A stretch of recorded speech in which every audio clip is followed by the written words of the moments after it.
السلام علیکم ورحمۃ اللہ وبرکاتہ۔ آج میری گفتگو کا عنوان ہے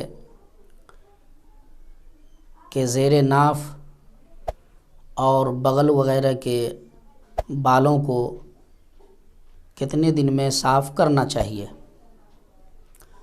اور کس چیز سے صاف کرنا چاہیے۔ تو دیکھیے، ان بالوں کو کم از کم ہفتہ دن میں یا 15 دن میں 20 دن میں صاف کرتے رہنا چاہیے، اور اگر کسی وجہ سے دیر ہو گئی اور صاف نہ کر سکے تو زیادہ سے زیادہ 40 دن سے پہلے ہی صاف کر لینا چاہیے۔ بلا وجہ ان بالوں کو یوں ہی پڑے رہنے دینا اور خواہ 40 دن سے بھی زیادہ دیر کرنا، یہ گندے پن کی علامت ہے اور صاف صفائی کے خلاف ہے۔ چونکہ زیادہ دن یہ بال رہ جانے سے جلد کی بیماری بھی ہو سکتی ہے، جسے ہم چرم روگ کہتے ہیں۔ لہٰذا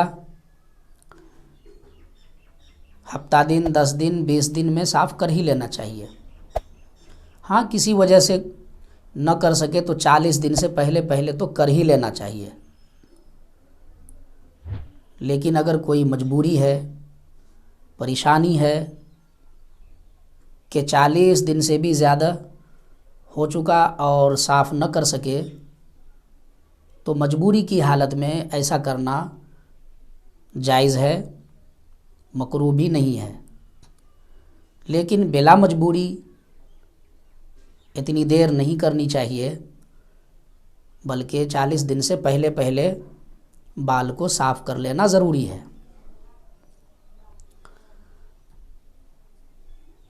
یہ بال رہ جانے سے بدبو ہوتی ہے، اور یہ سوال بھی پیدا ہوتا ہے کہ کس چیز سے اس کو صاف کرنا چاہیے۔ تو دیکھیے،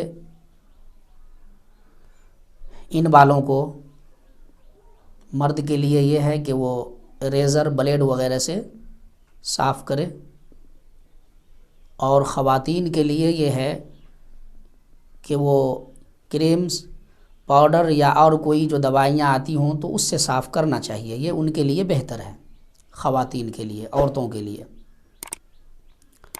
لیکن کسی وجہ سے عورتیں ریزر بلیڈ سے صاف کی تو بھی کوئی حرج نہیں ہے، جائز ہے۔ اسی طرح مرد حضرات ریزر سے نہیں صاف کر کے بلکہ دوائیاں وغیرہ لگا کر اس کو صاف کیا تو بھی کوئی حرج نہیں ہے۔